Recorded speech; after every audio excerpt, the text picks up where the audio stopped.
जय गजानन मंडळी, आज मी तुम्हाला दाखवत आहे हिरव्या मिरच्याचे चटपटीत लोणचे। ह्या हिरव्या मिरच्या घेतल्या, ह्या मीडियम तिखट असतात।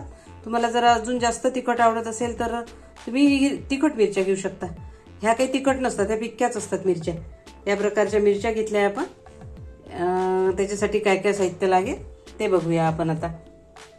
लागणार आहे धने, जिरे, सोप, लाल तिखट, हळद, मीठ, कांद्याचं बी ज्याला आपण कलोंजी म्हणतो, आणि लसूण पाकळ्या लागतील।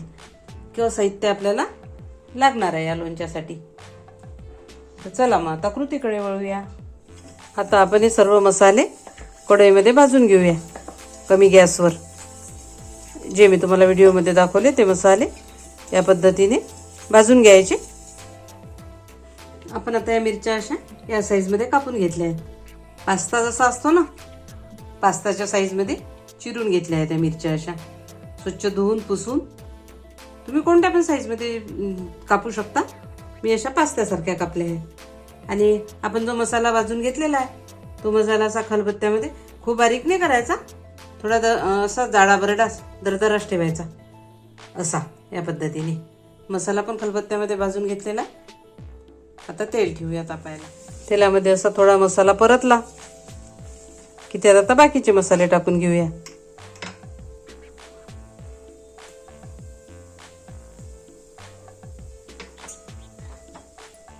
कढईमध्ये आता सगळे मसाले असे टाकून घेतले आपण। लाल तिखट, हळद, मीठ आणि तो याच्यात बारीक केला खलबत्त्यात तो सर्व मसाला। आता हे थोडं थंड होऊ देऊ आणि मग मिरचीमध्ये ओतू।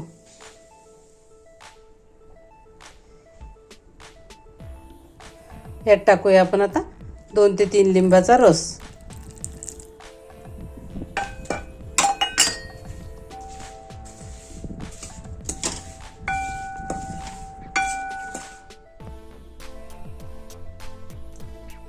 या पद्धतीने आपलं मिरच्याचं लोणचं आता तयार झालेलं आहे। 2-4 आपण त्यात लसणाच्या पाकळ्या टाकल्या, लिंबाचा रस पिळला आणि व्हिडिओत दाखवल्याप्रमाणे ते सर्व मसाले बघू शकता तुम्ही।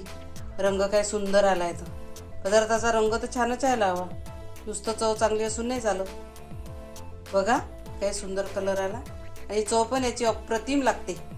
तर नक्की हे लोणचं ट्राय करा आणि सबस्क्राईब केलं नसेल तर सबस्क्राईब करा, लाईक करा आणि सांगा मला कसं जमलं की नाही तुमचं लोणचं ते।